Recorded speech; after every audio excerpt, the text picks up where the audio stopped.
distinguished delegates and dignitaries, welcome to the UN Conference Center. The session today will be hosted in a hybrid format with some delegates joining on the premises and some delegates remotely. The program will begin shortly. On behalf of the Secretariat, I would like to provide some housekeeping announcements. We would like to share with you the COVID-19 related precautionary measures while attending meetings at the UNCC. Please observe up to 2 meter physical distancing while sitting.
Thank you.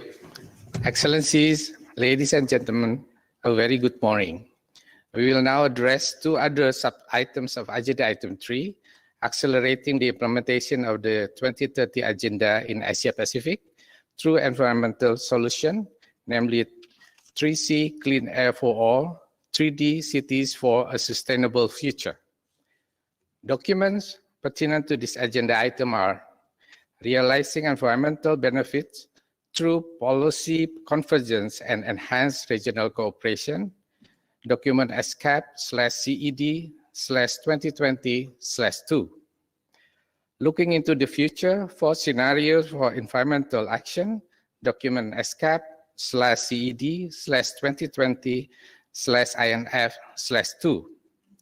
Accelerating regional ocean action for sustainable development in Asia and the Pacific, document SCAP/CED/2020/INF/3. Reducing straw residue burning and air pollution through sustainable agricultural mechanism, document SCAP/CED/2020/INF/4. Sustainable cities post-coronavirus disease pandemic, document SCAP/CED/2020/INF/5. Let me first invite the Secretary of the Committee to share with us some housekeeping announcements. Thank you very much, Mr. Chair. Good morning, Excellencies, distinguished guests, and those joining remotely through Kudo. As previously mentioned, you have access to a technical guide for Kudo. To request the floor during interventions today, please click on the Request to Speak blue button on your Kudo page and wait until your request is approved. Once approved, your microphone and camera will be off by default. Please turn them on by clicking on Unmute and Camera On. With mic on and camera on, you then will have the floor. Once your intervention is over, we remind you to please click on Released Mic in order to give the floor to others. we request that the chat function be used only for technical questions and concerns, and we have technicians and support staff available to support you. Also, given the limited time available today, we request your support in keeping interventions to 2 minutes and for asking the floor, if possible, only once per delegation. Mr. Chair, those are the housekeeping announcements for right now, and I hand the floor back to you. Thank you. I'm pleased to assume the responsibility of moderating the discussion under Agenda Item 3, accelerating the implementation of the 2030 Agenda in Asia-Pacific through environmental solution, namely 3C, Clean Air for All, 3D, Cities for a Sustainable Future. This session is structured as follows. We will start with a recorded video message by the UN Habitat Executive Director. Afterwards, I will open the floor for intervention. Participants are requested to hold off requesting the floor till then. To start the session, I would like to ask the Secretariat to launch the video message from the UN Habitat Executive Director.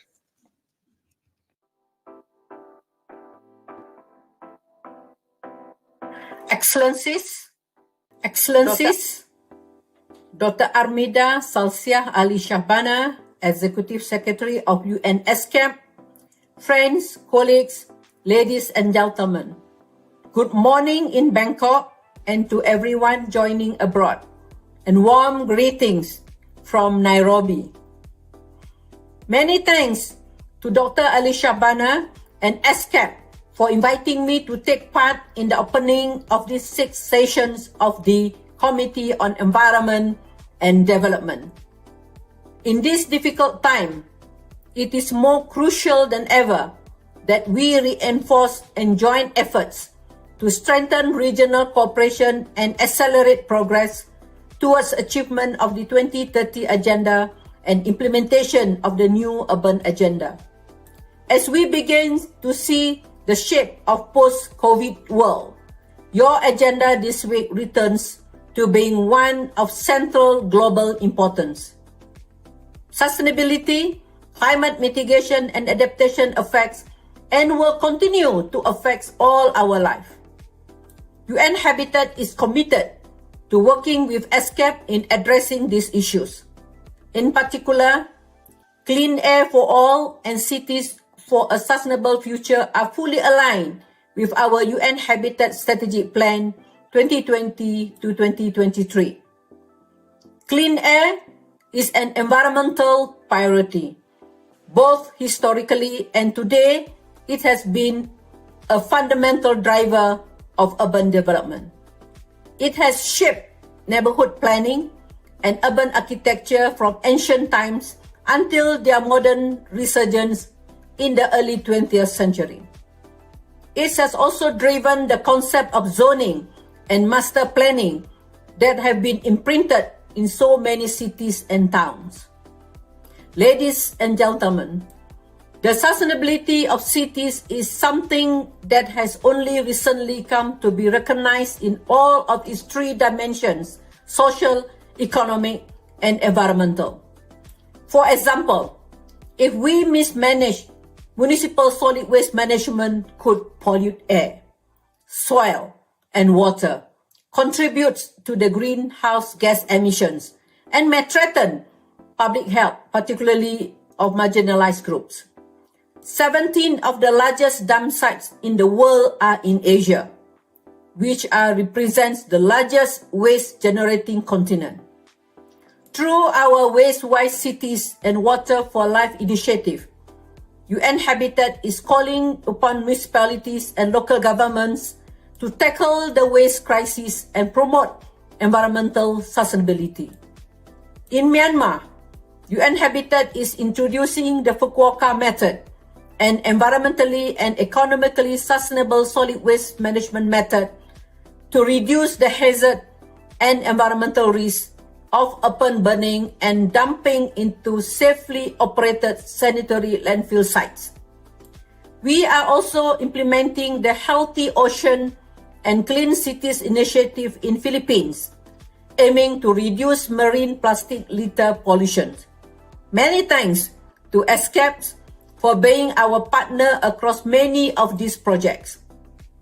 Environmental sustainability is partly a question of climate adaptation and existential issues for many cities and even countries in the ESCAP region. Through building climate resiliency, through urban plans and design, BCRUPD, UN Habitat is promoting the climate resilience of cities down to the neighborhood and household level. We have also launched a call for cities to submit proposal for a climate smart cities challenge. To achieve the ambitious goal, we have set ourselves climate change, the COVID pandemic, and other challenges must be seen as opportunities to transform, to build back better and greener, and to achieve a sustainable, inclusive, and a resilient future for all. I congratulate ESCAP and all of you on your efforts and achievements towards cleaner and greener cities. Please count on my support. I wish you fruitful deliberations. Thank you. Thank you very much, Madam Executive Director. I will now open the floor and start with questions followed by wider comments.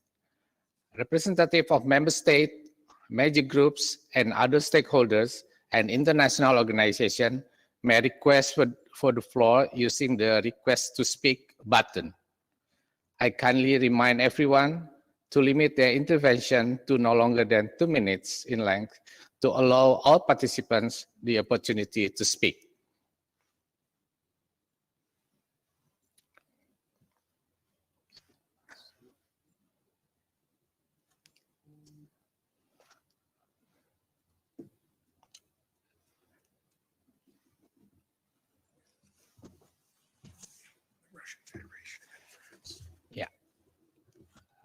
Give the floor to the delegation of Russian Federation. You have the floor.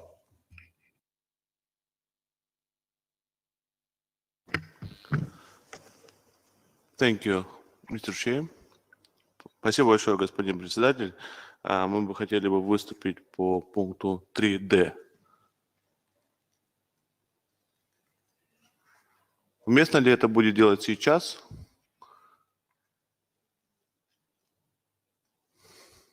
Спасибо. Уважаемый господин председатель, уважаемые делегаты, выражаем благодарность Экономической и социальной комиссии для Азии и Тихого океана за организацию серии онлайн-семинаров, посвященных тематике окружающей среды и развития в преддверии сессии. Отдельно хотел бы отметить формат проведения семинаров, позволяющий детально изучить и оценить текущие инструменты и методологии решения приоритетных проблем с точки зрения регионального и глобального контекстов, и в особенности семинаров, посвященных городам и устойчивому будущему. Минстрой Российской Федерации поддерживает необходимость формирования новых подходов к строительству городов и их адаптации к вызовам по новым тем, с которыми мы столкнулись в нынешнем году. Исходим из того, что гибкость подходов к вопросам городского развития на региональном и местном уровнях в сочетании с выполнением целей в области устойчивого развития в глобальном контексте позволит обеспечить синхронизацию усилий по решению актуальных проблем и устойчивое развитие городов региона ИСКАТа. Во многих странах меры правительств, направленные на борьбу с пандемией, привели к переводу большого количества сотрудников на удаленный режим работы. Люди стали еще больше времени проводить дома. В этой связи в долгосрочной перспективе в части адаптации городов к возможным будущим вызовам хотелось бы обратить внимание на российский опыт. Во-первых, во время пика пандемии, пришедшей на весну, были введены новые правила и меры безопасности на строительных площадках, благодаря которым удалось сохранить функционирование строительной отрасли. Во-вторых, с 1 июля 2019 года на законодательном уровне было закреплено в качестве обязательного условия использования счета escrow при привлечении финансирования для строительства жилья. Таким образом, был создан надежный механизм защиты прав участников долевого строительства. В-третьих, в Российской Федерации был разработан стандарт комплексного развития территорий, представляющий свод рекомендаций по развитию застроенных территорий и освоению новых при сохранении исторической застройки и созданию городской среды, отвечающей современным социальным и экономическим условиям, интересам жителей, бизнеса и городских властей. В настоящее время Минстрой России ведет активную работу по распространению опыта применения данного стандарта в странах, входящих в ОЭСР.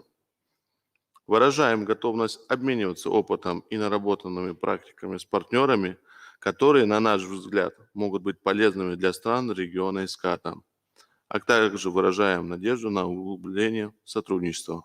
Спасибо за внимание. Thank you, the distinguished delegates of the Russian Federation. I'll now call the delegation of France. You have the floor. Thank you, dear Excellencies, distinguished guests, ladies and gentlemen. On behalf of France, I would like to thank the organizer for giving us this opportunity and UNESCO to organize. And if you allow me, then I can speak in French language. La France, je reviens sur la France qui entretient des relations étroites avec tous les pays d'Asie du Sud-Est et les pays d'Asie Pacifique, lesquels s'inscrivent dans notre stratégie Indo-Pacifique qui vise à renforcer la contribution au développement durable, à la paix et à la sécurité, ainsi qu'à la stabilité de la région. Aussi, nous nous félicitons que les ministres des Affaires étrangères des États membres de l'association de l'ASEAN aient approuvé la candidature de la France au statut de partenaire de développement de l'organisation à l'occasion de leur réunion annuelle qui s'est tenue le 9 septembre 2020. Lors de la 23e réunion des ministres des Affaires étrangères de l'Union européenne et de l'ASEAN, tenue le 1er décembre, les relations entre l'Union européenne et l'ASEAN ont été élevées au rang de partenariat stratégique. À cette occasion, les ministres ont réitéré leur soutien à l'OMS afin d'en assurer un accès juste, équitable et abordable aux vaccins contre la Covid-19. L'UE en a en outre confirmé la mise en œuvre pour un nouveau programme de 20 millions d'euros par l'OMS pour répondre aux conséquences de l'épidémie de Covid en ASEAN. Cette rencontre a également permis d'organiser un second dialogue de haut niveau sur l'environnement et le changement climatique, faisant suite à celui de juillet 2019. Et les deux parties ont exprimé leur volonté d'accroître la coopération dans l'économie circulaire et la protection de la biodiversité, notamment à travers un nouvel accord global sur le plastique. La France soutient de longue date l'approche One Health. Elle dispose d'une stratégie internationale sur le sujet depuis 2011. Et dans le contexte actuel de la pandémie, dont l'origine animale est très probable, la France a porté en partenariat avec l'Allemagne une initiative visant à créer un conseil d'experts de haut niveau sur la base de la coopération déjà existante entre l'OMS, la FAO, l'OIE, et en y associant le PNUE, le Programme des Nations Unies pour l'environnement. Cette initiative a été lancée le 12 novembre dernier lors du Forum de la paix. Et ce conseil est en cours de constitution et devrait être mis en place à l'occasion de l'AMS en mai prochain. Donc, en collaboration avec ces 4 organisations, il sera chargé de rassembler toute l'information scientifique disponible sur les interactions entre santé humaine, santé animale et désordres environnementaux et de lui donner une visibilité accrue auprès des décideurs et du grand public. Donc, d'une manière générale, dans un contexte d'érosion de la biodiversité, la France est particulièrement attentive au renforcement de la dimension environnementale et la mise en œuvre de l'approche One Health. Elle s'appuie aussi sur un important réseau régional de coopération avec 140 implantations d'opérateurs français dans la région. Et les experts, la France, via les experts techniques et ses opérateurs, comme l'AFD par exemple, l'Agence française de développement, le Centre de coopération internationale en recherche agronomique pour le développement au CIRAD ou l'Institut de recherche pour le développement l'IRD, est à disposition bien sûr pour contribuer aux travaux menés au titre du sous-programme 4 sur l'environnement et le développement. Donc, parmi les priorités de ce groupe d'experts, la France propose que celui-ci travaille notamment sur les thématiques des solutions fondées sur la nature pour lutter contre les risques de catastrophes notamment, et les questions relatives à la qualité de l'air, à la sauvegarde des écosystèmes. Donc, le but des travaux dans la région vont vers une appropriation de ces enjeux au niveau local et régional par les acteurs locaux et vers une montée en compétences de ces derniers. Donc, quelques-unes de ces institutions peuvent intervenir dans le cadre de formation, comme ce fut le cas récemment dans le cadre de l'Executive Training, organisé par l'UNESCAP, avec la participation de l'IRD, d'AirParif, du CIRAD, aux sessions Clean Air for All et Safeguarding Ecosystem Health. notamment sur le nexus biodiversité, santé, climat. Donc la France est donc prête à apporter une contribution d'expertise technique en s'appuyant sur leurs activités intrinsèquement régionales. Merci encore à l'ESCAP et merci de votre attention. Thank you, distinguished delegates of France. I will now call on the distinguished delegates of Republic of Korea. You have the floor.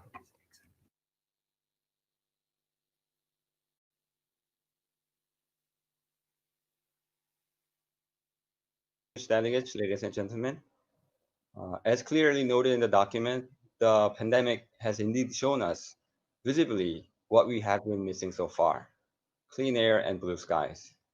It has clearly taught us that our business as usual ways of life are clearly not sustainable, and that our green recovery efforts must be geared toward finding new and innovative ways that will help us decouple economic growth from air pollution.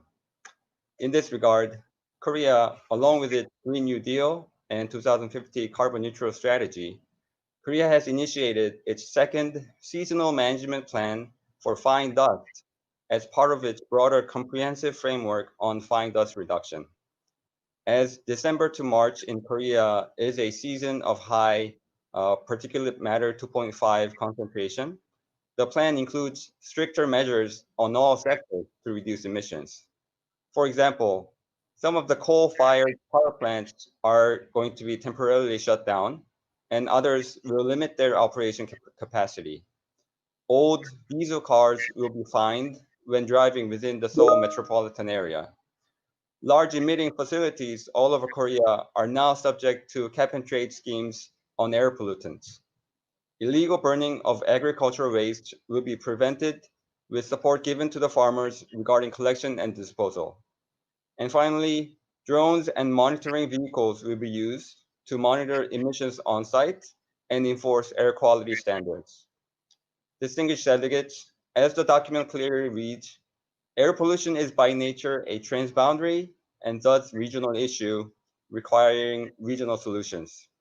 On top of the strict domestic measures that I just described, Korea will focus on supporting and strengthening regional collaboration to ensure clean air for all. Some of the international collaboration efforts include our strong bilateral partnership with China, regional collaboration through Northeast Asia Clean Air Partnership, and our further support to ASEAN and Mongolia with geostationary environmental monitoring satellites in partnership with ESCAP. And also our global partnership around the globe to promote International Day of Clean Air for Blue Skies and gather collective will and action to reduce air pollution all around the world. Distinguished delegates, ladies and gentlemen, clean air and blue skies is a promise that we must keep for our youth and future generations. Let our recovery efforts prove that we mean to keep it. Thank you, Chair. Thank you, the distinguished delegates of the Republic of Korea. I will now call the distinguished delegates of Maldives. You have the floor. Thank you, Mr. Chair. First of all, I would like to congratulate the Secretariat on the excellent arrangements made to hold this session of the Environment and Development Committee. I recognize that this is no ordinary feat given the wide-ranging challenges that the pandemic presents. The pandemic has clearly demonstrated to us the precarious state of our progress towards sustainable development. The effects and impacts of the pandemic threaten to undermine and in many cases regress the collective progress we have made over the years. We now need a renewed commitment and effort to ensure that the 2030 agenda is achieved. We in the Maldives, along with every other country, are dealing with one of the greatest challenges in modern history. Our economies and well-being of our people have been critically affected due to the COVID-19 pandemic. The pandemic has shown us precisely why we need the Agenda 2030. Improving socio-economic well-being and ensuring environmental sustainability will be key to be prepared and mitigate such crises. Investing in and catalyzing action towards environmental protection and sustainability can go a long way towards achieving this. We are convinced that this can help us find solutions of crises such as we face today, as well as give us the opportunity to avoid and mitigate similar crises. And this is why, even though the pandemic, we in the Maldives remain committed to protect and conserve our environment. We are a nation that depends on natural beauty of our islands for our livelihood and sustenance, which is threatened by climate change and unsustainable use of natural resources. Therefore, protecting and conserving the environment of our island nation is crucial. And in this regard, the declaration of two of our atolls, Addu and Formula, as UNESCO Biosphere reserves, in addition to the already existing Biosphere reserve, it has been a long-awaited milestone for us, and it a step towards not only environmental conservation, but also sustainable development. This model has shown the contribution a Biosphere reserve can make to the livelihoods of the people, how it can contribute to the economy, and how it can promote research and education. And this is what we hope to replicate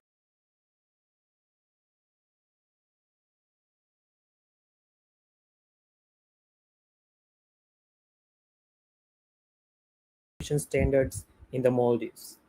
The objective of this study is to evaluate the feasibility of introducing 10 ppm sulfur fuel standards for petrol and diesel used for on-road vehicles and boats, and introducing Euro 6 vehicle emission standards in the Maldives. This study will identify policy options that are expected to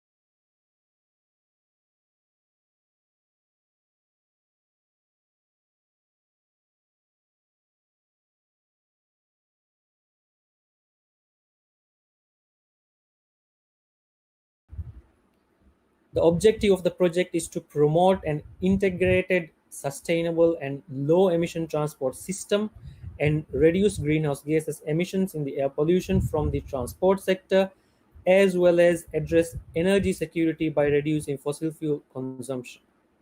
The project will result in an integrated urban transport plan that leads to enhanced coordination among various government stakeholders and development of projects to establish more environment-friendly public transport with low-emission infrastructures. Whilst we continue to work towards environmental protection and conservation at the national level, we also remain concerned that the pandemic can significantly and negatively affect the progress we have made at the regional and international level towards environmental sustainability. This is a crucial time, and a time that we must remain steadfast in our commitment for both present and future generations. In the Asia-Pacific region, we have had a long history of collaboration and working together on transboundary issues. I hope that we continue this tradition and continue to further strengthen regional environmental governance and cooperation. I thank you. Thank you, distinguished delegates of Maldives. I will now call on the distinguished delegates of Japan. Japan, you have the floor. Thank you, Chair. Good morning, everyone. With regard to smart cities mentioned in INF/5 document, paragraph 9, I have a quick note about Japan's action. In order to deliver Japan's expertise and knowledge of smart cities to ASEAN countries and build a partnership with those countries in a proactive and sustainable manner, in October 2019, Japan Association for Smart Cities in ASEAN, JASCA, was established by the concerned Ministry of Japan. Next week, on December 16th, the second high-level meeting for JASCA will be held online. As we have speakers from various ASEAN countries, if you are interested in the participation, please contact us after the committee. Thank you. Thank you, distinguished delegates of Japan. I'll now call the distinguished delegates of Malaysia. You have the floor.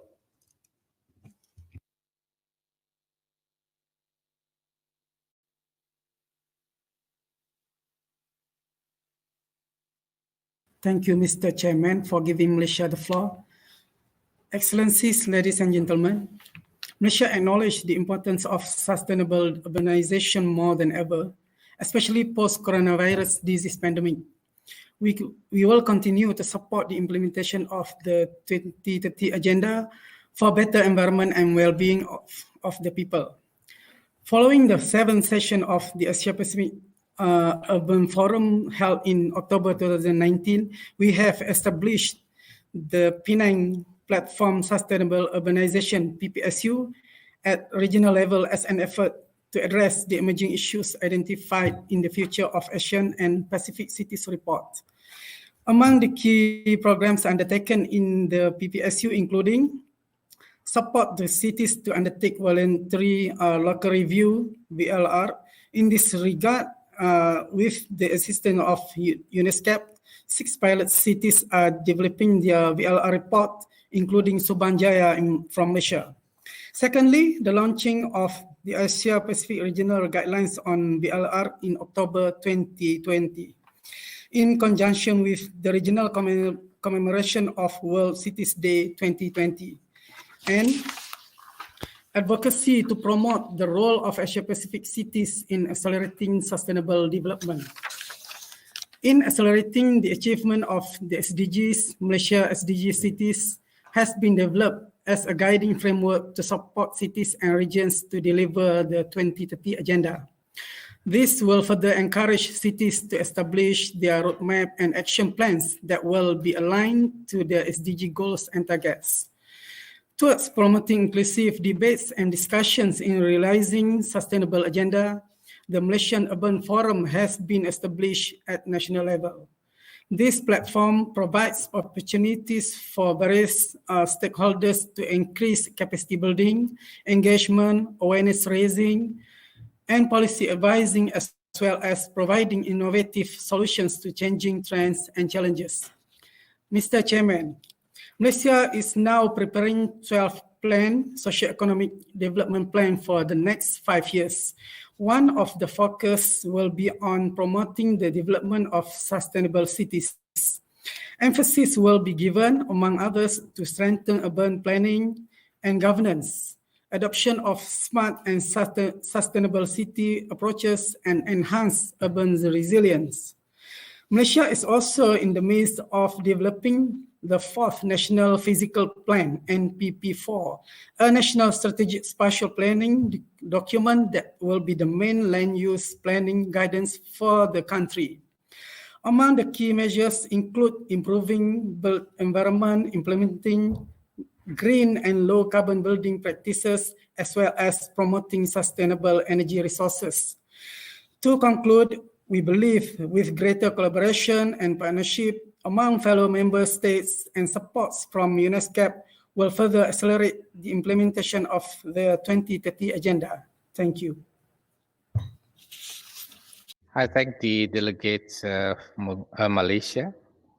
Is delegates Mongolia available? Okay, I'll come back later.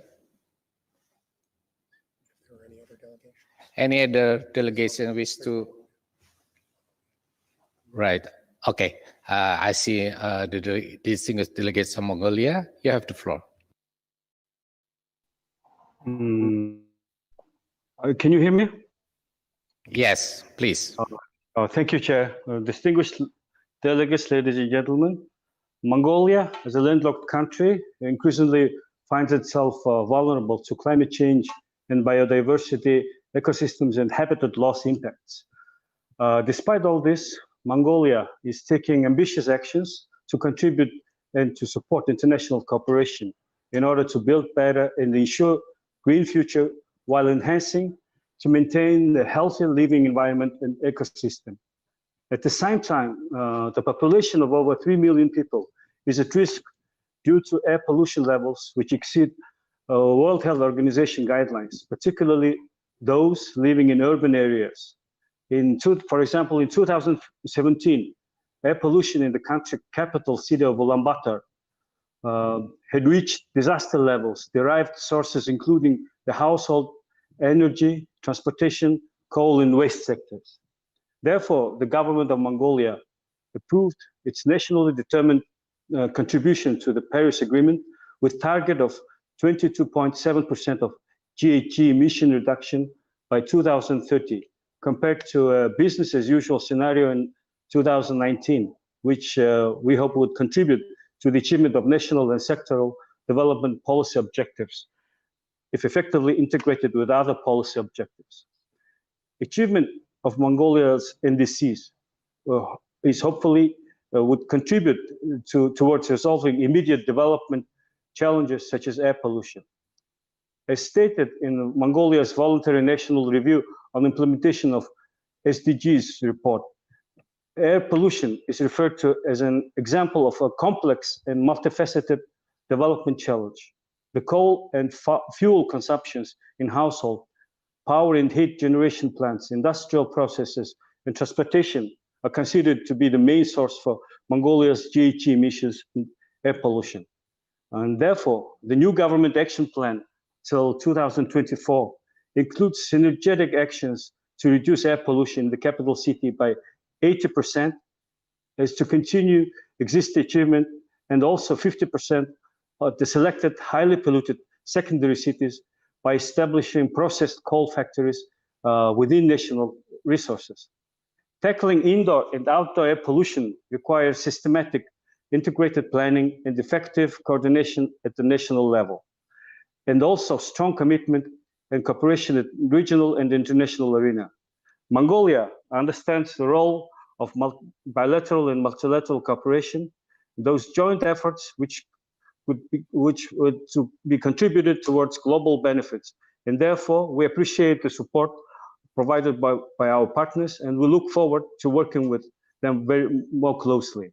Finally, Mongolia would like to reiterate our willingness to be a co-host of next year's International Day of Clean Air for Blue Skies.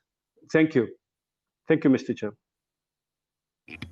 Thank you. Thank you very much, distinguished delegates of Mongolia.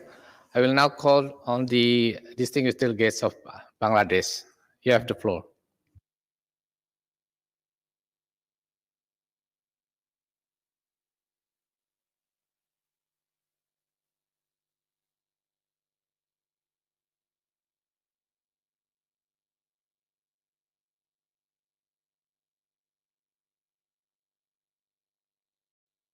Distinguished delegates of Bangladesh, please release the mic. Yes, thank you very much, Your Honor. Sustainable Development Goals introduce a holistic and integrated framework that spans across social, economic, and environmental dimensions, while 17 goals with 169 targets range from tackling poverty to creating meaningful global partnership, which are all equally important issues. The goals need to be prioritized according to the goal-specific needs. Goal 13 is specifically assigned for climate change. Take urgent action to combat climate change and its impact. Climate change is a cross-cutting issue, and the Intergovernmental Panel on Climate Change, the IPCC, suggests that impact of climate change can potentially be affected by all of the SDGs. This is particularly true in the context of Bangladesh, a country that has repeatedly been cited one of the most climate vulnerable nations. And in Bangladesh, some of the changes introduced by climate change include rise in the sea level, intensified natural disaster, degraded natural resources, and displacement of its population. The aftermath of this impact spread across most social, economic, and environmental sectors, making it intrinsically linked to the achievement of the SDGs. Illustrated some of the areas where climate change connect with the SDG specifically in Bangladesh. Climate variability could cause reducing a long-term rice production by 7.4% year over the years 25 to 2050. A net loss amounting to $26 million in agriculture GDP over the same period. Climatic disasters are often followed by water stress and waterborne diseases. Those who survive such diseases suffer mental trauma, damaged road and infrastructure for children in front of the children. Initially, there was a huge problems in fixing the indicator because right at the moment, the Ministry of Environment and Forest is dealing with 42 indicators of the SDGs. And most of the indicators initially was in tier 3, but now the tier is already has come up to tier 2 or tier 1. We are usually working on it, and especially some of the points as far as the particular PM2, PM10, these things is to be yet to be determined, and some issues are also in some controversy because it was said that the 25% we shall have to cover the country with 25% of the forest area. But right at the moment, the total forest area is amounts to 17 or 17.5%. So as a whole, but if we reach the whole country but covered by trees, it may be extended to the 25%. So we are deeply working on it, and especially climate change will affect the natural resources, and rural women are usually in charge of the going to the extra distance of collecting resources for the threshold. And right at the moment, the Regional Economic Division is intensely working to fix the target, especially the complexity of the environmental targets are yet not well defined. So far, my experience I have seen. So, but as you know, all of you know that Bangladesh did a very well reputation in the MDG, and we believe that within 2030 we can achieve the SDG goal to a remarkable extent with the cooperation of in the region, and especially we are thankful to ESCAPE for this purpose. Thank you very much. Thank you, the distinguished delegates of Bangladesh. I now give the floor to the representative of UNDRR. You have the floor.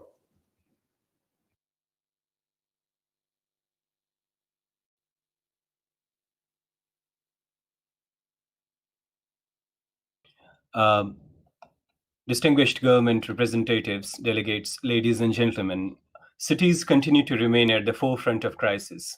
This year, they have faced the dual brunt of COVID-19, also in addition to typhoons and floods, as witnessed in several Asia-Pacific cities, resulting in compounded impacts.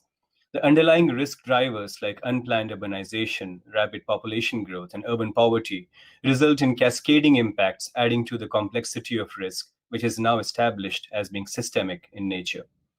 These challenges require a common approach across sectors and actors, especially in the context of COVID-19, to pave the way for a sustainable and resilient future.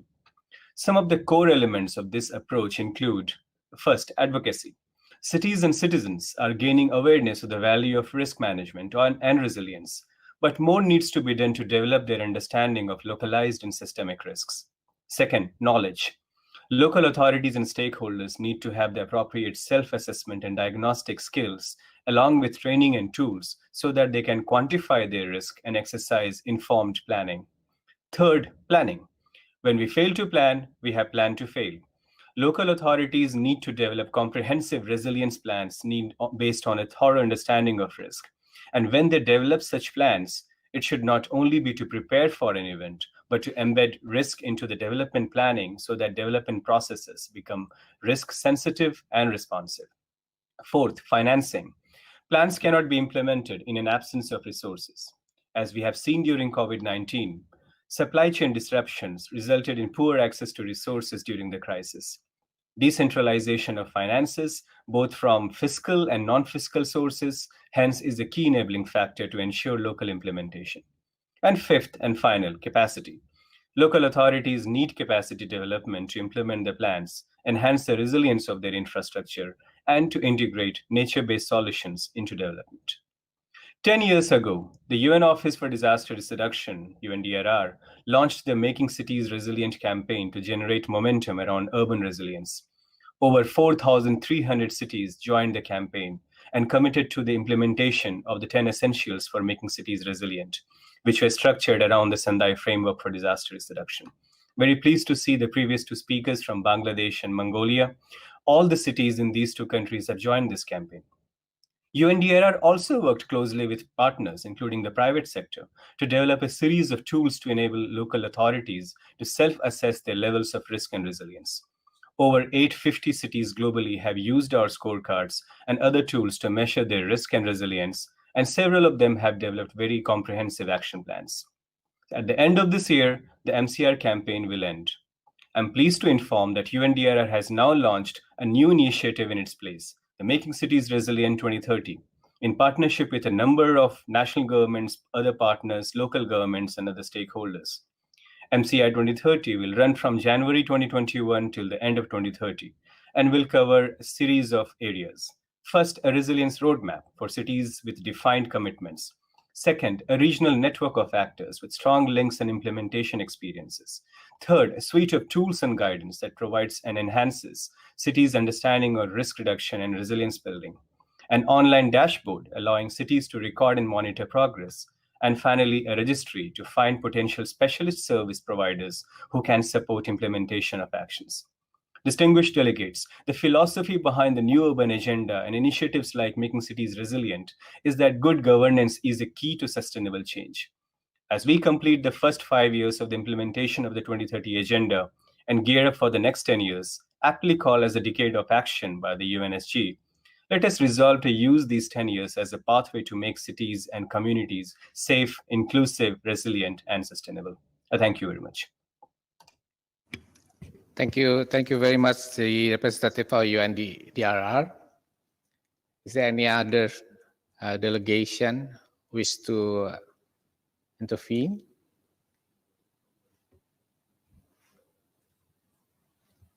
I see none.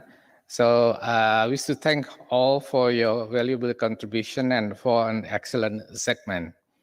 We will have a 5-minute break before that we move forward with agenda item 5. Thank you.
Excellencies, distinguished ladies and gentlemen, we will now move to agenda item 5, other matters.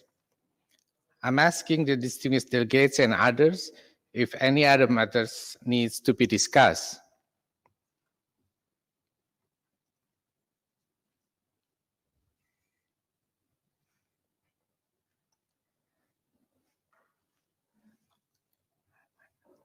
As I see none, let us proceed to several informational updates and presentation to the committee. I would first like to introduce a video statement from the Executive Secretary of the Convention on Biodiversity, Ms. Elizabeth Maruma Brema. Please. Thank you, His Excellency, Mr. Sonam Wangdi. Ladies and gentlemen, all protocols observed, greetings to you all.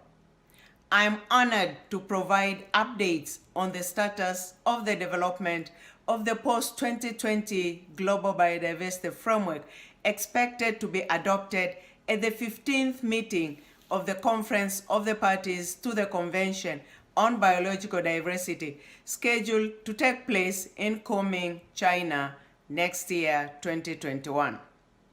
The framework builds upon the current strategic plan for biological diversity with its Aichi biodiversity targets coming to an end this year. Recent findings from the 5th edition of the Global Biodiversity Outlook reveal that none of the 20 targets will be fully met by the end of the year, suggesting a lack of progress towards sustainability. As a Rio Convention adopted at the Earth Summit in 1992, the Convention on Biological Diversity builds international political attention and action on the conservation and sustainable use, as well as access and benefit sharing of biodiversity.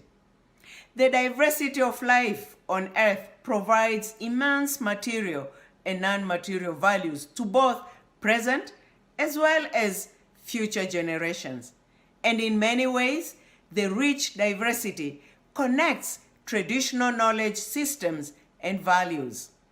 For years, urgent and immediate action has been urged at all levels to halt and reverse the loss of our natural capital. The past 5 decades, however, reveal the opposite, a grave acceleration of the deterioration of the marine and land ecosystems. Our human actions have triggered deeper interconnected crises, further exacerbating environmental and socio-economic concerns. Now, with COVID-19, the fault lines have become even more exposed across different areas of concern. Continuing to lose biodiversity at the current rate, knowing that human well-being is highly intertwined with the health of nature, can no longer be an option. The pandemic has made us conscious of safeguarding nature to protect our own health and well-being, as well as our planetary health. This requires cooperation at all levels across all sectors of society. Treating biodiversity loss, changes in climate change, and pandemic like COVID-19, for example, as separate challenges will not bring about the transformative changes needed. Just on the economic landscape, the loss of biodiversity marks huge impacts. More than half of the world's total gross domestic product, or $44 trillion, involves activities that are moderately or highly dependent on nature. As we reflect on this year, we know that we can still change policies and practices towards a do no harm mindset. Positive examples to reverse negative environmental changes do exist. But to achieve the future we want, we need to intensely increase the scale of ambition with no time to spare. Actions must shift away from activities that deplete biodiversity towards those that support ecosystem resilience. This, in turn, can reduce the risks of future pandemics driven by the human-wildlife interface. Parties to the convention are currently developing the post-2020 Global Biodiversity Framework with goals and targets, robust means of implementation, and an enhanced monitoring and accountability framework.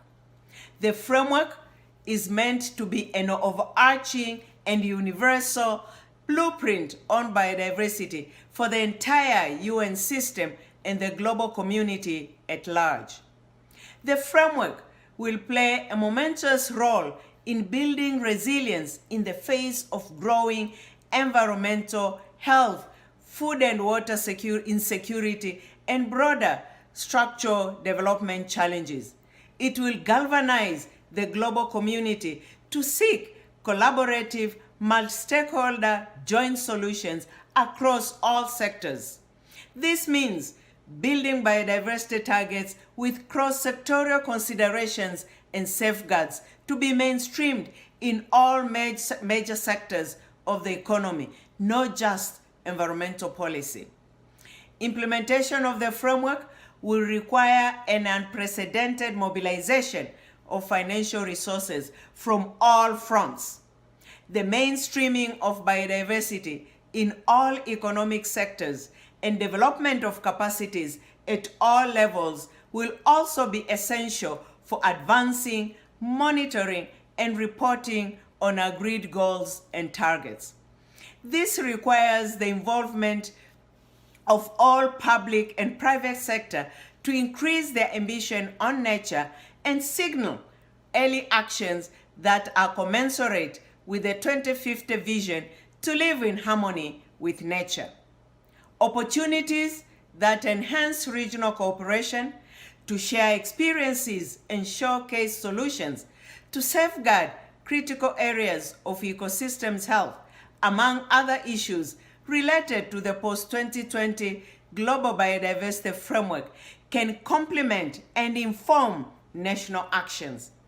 Through policies, advocacy, and/or intergovernmental regional actions, capacities can be enhanced to protect, restore, and sustainably use biodiversity, fight against climate change, and advance other sustainable development goals, while providing greener jobs with fairer economic prospects to enhance the well-being of all peoples. Ladies and gentlemen, on our way to the 15th Conference of the Parties, an unprecedented success was reached at the UN General Assembly Summit on Biodiversity held virtually on 30th September. Over 150 high-level speakers participated, including 72 heads of state and government, highlighting the urgency of action in support of the post-2020 framework. The summit reminded the international community that nature-based solutions, building on the preservation and restoration of biodiversity and ecosystems, offer an important opportunity for shared progress during this decade of action. The interventions reinforced the political importance of biodiversity at the highest levels and commitment to conserve, sustainably use, and restore biodiversity to achieve the Sustainable Development Goals. With strong, broad-based support for the development of the post-2020 framework, the summit also signaled growing ambition among the heads of state and government, as well as indigenous peoples and local communities, youth, business, civil society organizations to safeguard, value, and put nature and biodiversity on a path to recovery by 2030. In view of our common goals to protect and sustainably use biodiversity. I invite the committee to support the biodiversity agenda moving forward by addressing systemic transitions across sectors to promote and leverage policies and practices that work with and not against biodiversity.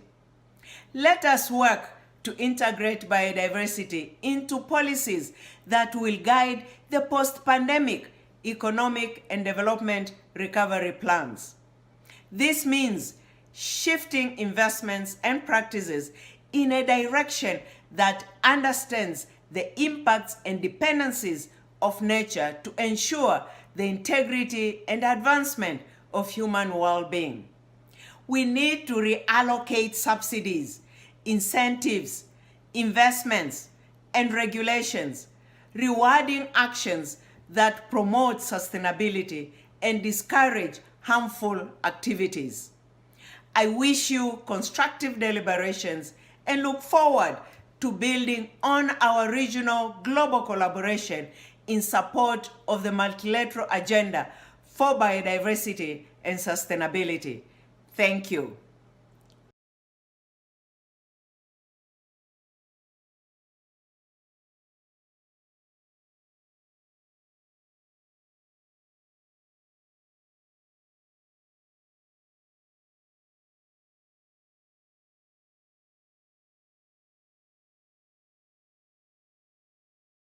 Mr. Chairman. Your Excellencies, ladies and gentlemen, I have the honor to update you on the preparations for the 5th session of the UN Environment Assembly and the 4th Forum of Ministers and Environment Authorities of Asia and Pacific. At a time when we would normally be further advanced in the preparations for UNEA 5, the COVID-19 pandemic has changed the situation significantly. As decided by the annual meeting and the 152nd meeting of the Committee of Permanent Representatives to UNEP, UNEA 5 will follow a two-step approach. The first step will be a virtual session on 22nd to 23rd February 2021 to review and adopt UNEP's medium-term strategy, the new program of work, and the budget. The second step will be a reconvened in-person meeting on substantive issues which will be held in Nairobi, Kenya from 28th February to 2nd March 2022. A special UNEA session will be held from 3rd to 4th March 2022, and this will commemorate the 50th anniversary of the establishment of UNEP. The February 2021 virtual session of UNEA 5 is proposed to consist of a high-level opening, a multi-stakeholder dialogue, a leadership dialogue with the theme of strengthening UNEP to help us build back better, and a closing plenary. I note the concerns raised on the limitations of a virtual format and the limited time for multi-stakeholder consultations. As kindly conveyed by Deputy Executive Director Ms. Joyce Masuya and Director Kim of the Republic of Korea, I'm pleased to inform this committee meeting that the 4th Forum of Ministers and Environment Authorities of Asia Pacific will take place from 5th to 8th October 2021, the Republic of Korea. The meeting is jointly organized by the Ministry of Environment of the Republic of Korea and UNEP. The forum will focus on UNEA 5's theme, Strengthening Actions for Nature to Achieve the Sustainable Development Goals. It serves as a platform for member states and other stakeholders to provide regional inputs to the resumed UNEA 5 in February 22. The forum is also an occasion for UNEP's partners, UN agencies, private sector representatives, scientists, academia, and the civil society to bring their perspectives and ideas to achieve the environmental dimension of the 2030 Sustainable Development Agenda. We look forward to your governments and other stakeholders' active participation and contribution to the 4th Forum of Ministers and UNEA 5. Mr. Chairman, I thank you for your kind attention. Many thanks, Madam Director. It is now my pleasure to invite the Secretariat to make a short presentation on the NIASPEC sub-regional response to the 2030 agenda. And I understand that we have Mr. Gunbold Basanzav, Director of the East and Northeast Asia ESCAP Sub-Regional Office, connected remotely. Mr. Basanzav, the floor is yours.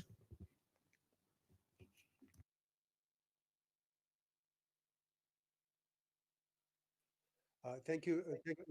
Chair. Distinguished delegates, ladies and gentlemen, it's my great pleasure to participate in the sixth session of the Committee on Environment and Development, and to have this opportunity to share on the Northeast Asian Subregional Program for Environmental Cooperation, also known in short, NASPEC. The NASPEC is the concrete example of how ESCAP is supporting the implementation of the 2030 Agenda through a subregional environmental mechanism. Next slide, please.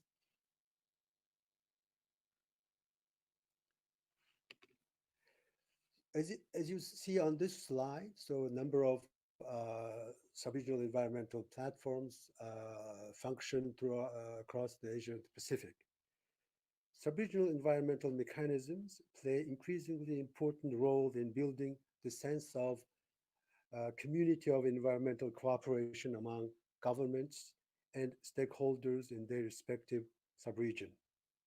The mechanisms vary in programs, institutional setting, and funding modality based on each subregion's distinct environmental circumstances and issues faced by the subregion, as well as the presence or absence of multilateral cooperation. Nevertheless, they all help countries identify common areas of environmental challenges and undertake joint actions.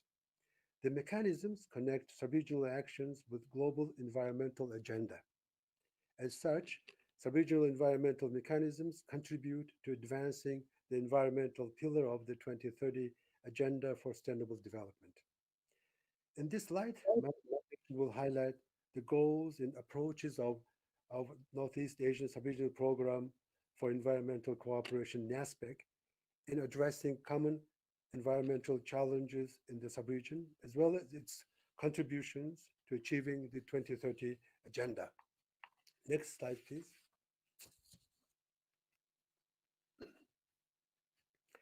Let me first give a quick overview of NASPEC before going into the substantial part and implications. As a follow-up to the UN Conference on Environment and Development, called Rio Conference in 1992, all 6 Northeast Asia member states established NASPEC in 1993. This was a critical step for Northeast Asian countries to connect the new global agenda adopted by the Rio Conference with subregional environmental cooperation. Now, NASPEC's work is being guided by the senior officials meeting SOM of member states and carried out by the Secretariat together with committees and national partner institutions. Since NASPEC's inception, ESCAP has served its secretariat with interim and permanent arrangements. Amongst subregional environmental mechanisms presented in the previous slide, NASPEC is the only mechanism of which the secretariat is being operated by a UN organization. NASPEC has taken a step-by-step approach in gradually expanding its scope of its programmatic areas.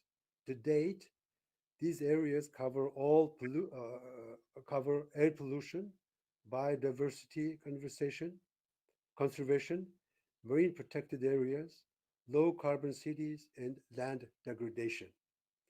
Over the years, these activities undertaken by NASPEC has provided ESCAP with opportunities to promote practical cooperation among member states of the subregion. NASPEC has therefore become a major gateway for ESCAP to collectively engage member states to enhance their joint efforts for environmental cooperation and sustainable development. Next slide, please.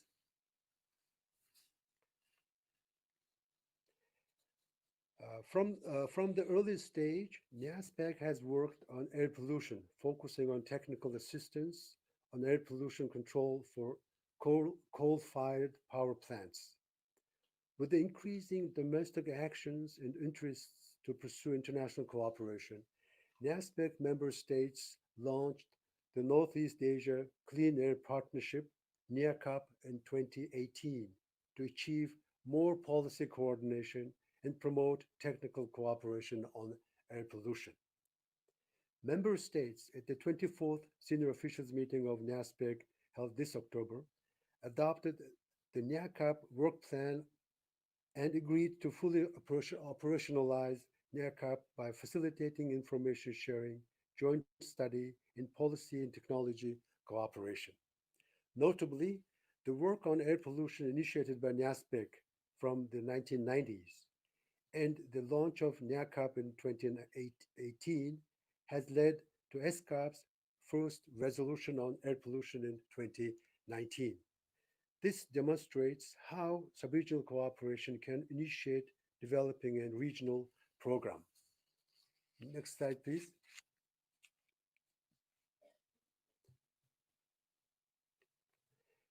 Despite notable progress in forest management and protected area expansion, significant land use change have resulted in the heavy loss of biodiversity.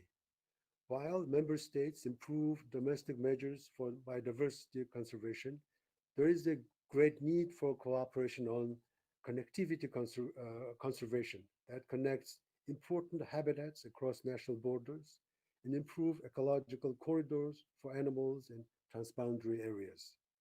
As we heard from the Executive Secretary of the Convention on Biological Diversity, NASPEC will contribute to the post-2020 Global Biodiversity Framework by strengthening the institutional capacity and transborder cooperation of member states on the conservation of the sub-regional flagship species and their habitats. Further, the work of NASPEC in the next 5 years will also support the implementation of NASPEC Nature Conservation Strategy, National Biodiversity Strategy and Action Plan, and the SDG 15, which is Life on Land. Next slide, please.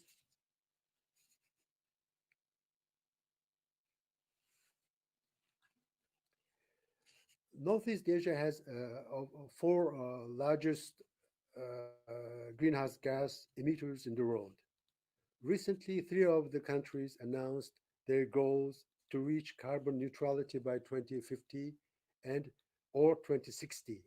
Therefore, there is a momentum now to facilitate accelerated transition towards low carbon development at sub-regional and subnational levels. In this regard, one of the approaches is to move on to low carbon cities. NASPEC has facilitated cooperation on low carbon cities since 2013. NASPEC member states have further committed to fully develop its platform, the Northeast Asia Low Carbon City Platform. This work will also support practical cooperation among member states in implementing the national goals and targets in the long-term low emission development strategy under the Paris Agreement. It also worth to note that there are numerous global and regional networks in Asia and the Pacific on low carbon cities. The NASPEC work aims to add value to the existing networks and launch a platform for organizations working on low carbon approaches, policies, and programs. Next slide, please.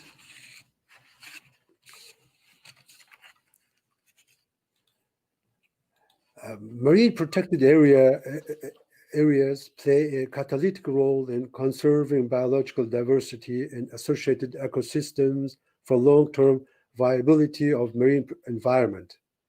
Northeast Asia countries have established a large number of marine protected areas at various administration and legislations. However, marine protected areas have the same goals and biodiversity hotspots in the regional seas.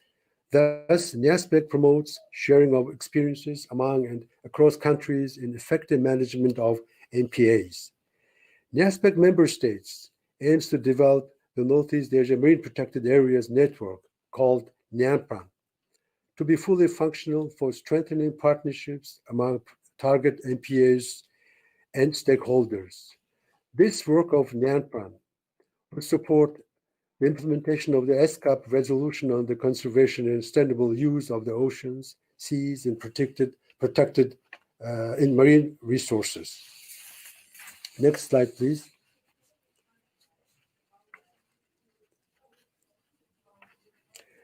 Our work in the area of desertification and land degradation first started with capacity building and knowledge sharing and trainings on the control of dust and sandstorms since 2003.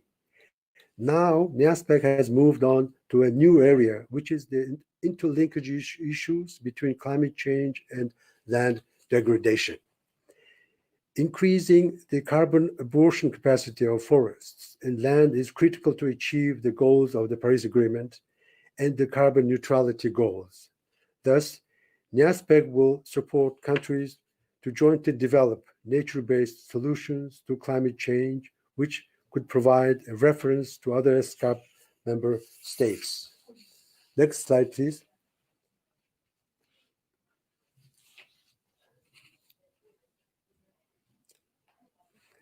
In carrying out its work in the context of the subregion, NIASPEC contributes to the implementation of the 2030 Agenda, in particular, goals 3, 6, 7, 11, 13, 14, and 15.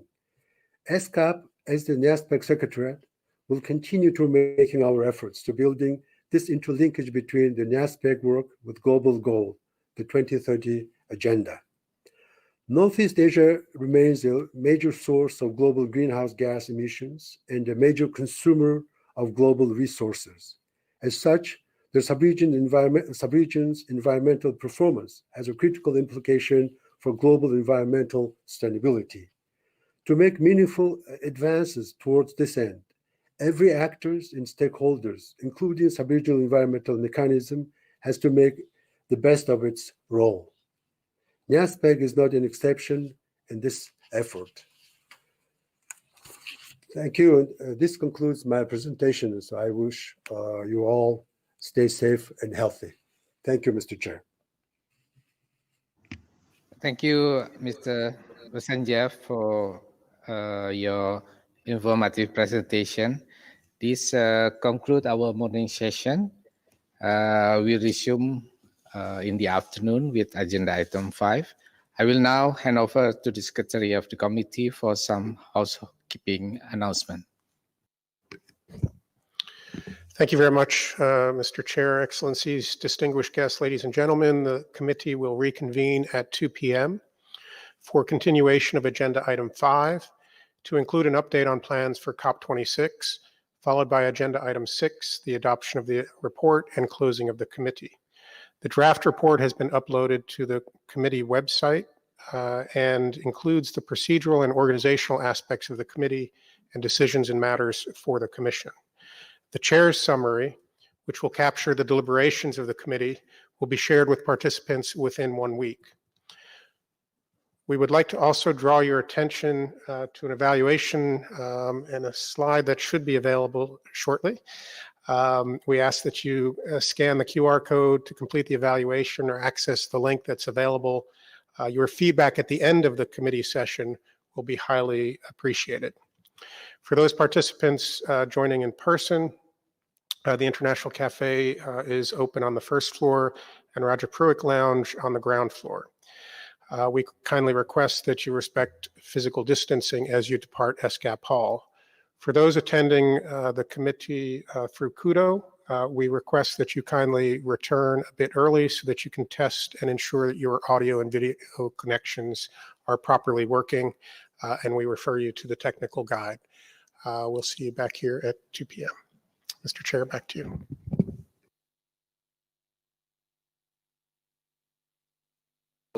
The morning session is concluded.